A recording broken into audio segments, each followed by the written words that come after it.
اصل الكبابجي مراحل. النهارده معايا مفاجاتين في الفيديو. المفاجاه الاولانيه مؤمن صاحبي طالع معايا في الفيديو، ما يغركمش منظره. مؤمن ده اكيد قوي من زمان، بس منها لله عمليه تكميم، كل شويه تاخد مننا واحد، بس على مين؟ انا هجيبه لكم تاني ما تقلقوش.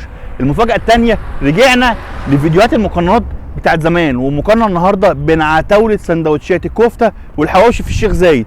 ومؤمن هينزل بنفسه يشتري لنا من 3 محلات كفته وكوته وقصر الكبابجي، وهيبدل السندوتشات جوه العلب عشان انا اقول مين احسن واحد بيعمل السندوتشات دي من حيث الجوده من غير ما اعرف ده بتاع مين وده بتاع مين. عموما يلا بينا. وهنا بقى انا فضلت واقف بعيد لغايه لما مؤمن يبدل السندوتشات جوه العلب، يحط هنا سندوتش حواوشي، يبدل هنا سندوتش كفته. المهم انا ما اعرفش. مؤمن بدل السندوتشات وفي شنطه لسه السندوتشات بتاعتها زي ما هي. دلوقتي عايزين نعرف مين اجمد، كفته ولا كوته ولا قصر الكبابجي. خش معايا. نبدا باول حاجه، احنا هنتفرج الاول على الباكجينج بتاعت الحاجات كلها.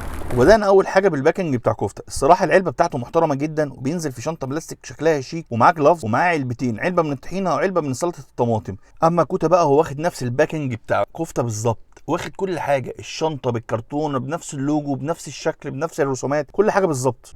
ونخش بقى على قصر الكبابجي.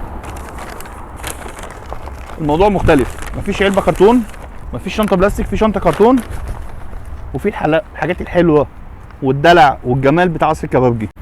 سندوتش الكفته الاولاني من مسكته ده بتاع قصر الكبابجي قبل ما امسك التانيين. ليه بقى تقول لي بتاع قصر الكبابجي؟ قصر الكبابجي كميات، انا حاسس بصباع كفته جوه الرغيف. ده السندوتش التاني مكتوب عليه كفته، بس الله اعلم بتاع مين، بس برضه نفس الكميه، يعني الفرق مش كتير. لا ده مليان شويه. السندوتش التالت ده اقل واحد فيهم في الكميه. خش على السندوتش، صباع كفته، سلطه، في طحينه في الارضيه بتاعت العيش. ده بتاع قصر الكبابجي، سمي بالله.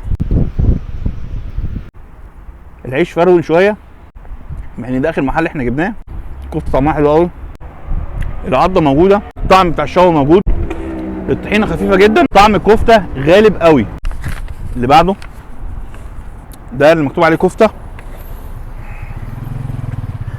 السندوتش عليه طحينه وشويه بقدونس وشريحتين بصل. ندوق الاول نشوف العيش ماسك نفسه زي ما انتم شايفين، مش مفرول زي بتاع قصر الكبابجي. ممكن عشان هناك حط طحينه كتيره فعشان كده العيش داب. هنجرب وندوق. طب مع الطحينه، طحينه جامده قوي قوي، طعم الدهن باين قوي، طعم الشوي مش جامد، مفيش طماطم، شويه البقدونس مش مقصرين. صباع الكفته هنا اقل من هنا بكتير. التالت اللي مكتوب عليه كوته، بقدونس كتير، مش عارف صراحه بقدونس ولا جرجير، مع شويه بصل وطحينه. السندوتش صغير، اللقمه دايبه شويه، كفته هنا اقل بكتير، نفس الطعم بالظبط، مفيش اختلاف بين الاثنين. طيب الطحينه هتفرق؟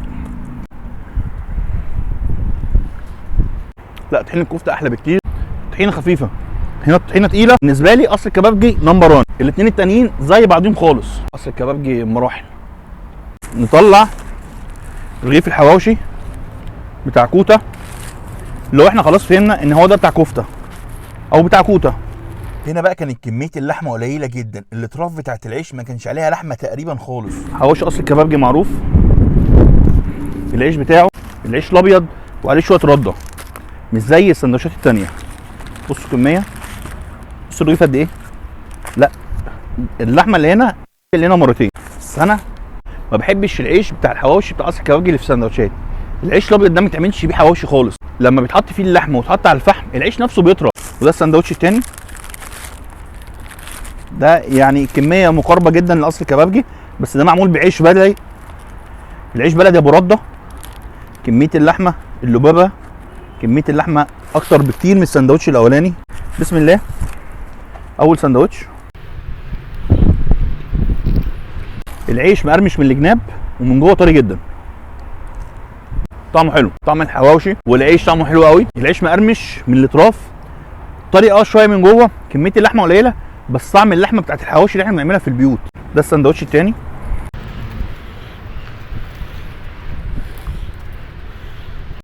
برضو العيش مقرمش من هنا، كميه اللحمه معقوله جدا من جوه. بسم الله. هنا طعم العيش احلى بكتير من طعم اللحمه. طعم اللحمه فيها توابل كده طعمها مش حلو، طعمها غريبه، مش توابل حواشي، مش توابل كفته، بس هي توابل، مش بصل زياده ولا اي حاجه. لا، طعمها مش الحواشي اللي احنا بناكله. هنا العيش احلى بكتير من اللحمه. نخش على اخر واحد بتاع قصر الكبابجي. ده اللي انا بقول عليه، العيش طري، مش هيبقى مقرمش عشان ده عيش ابيض. حتى اللبابه بتاعت اللحمه هندوق نقول طعم العيش بيبوظ طعم الساندوتش. ممكن تكون اللحمه طعمها حلو بس طعم العيش وحش قوي. ودي مشكلتي مع قصر الكبابجي في الحواشي اللي بتعمل سندوتشات، ده لازم يتعمل بعيش بلدي. انا بالنسبه لي الحواوشي المدور اللي انا كنت بقول عليه يبقى وحش هو احلى واحد فيهم بمراحل، سابق السندوتشات الثانيه بمراحل.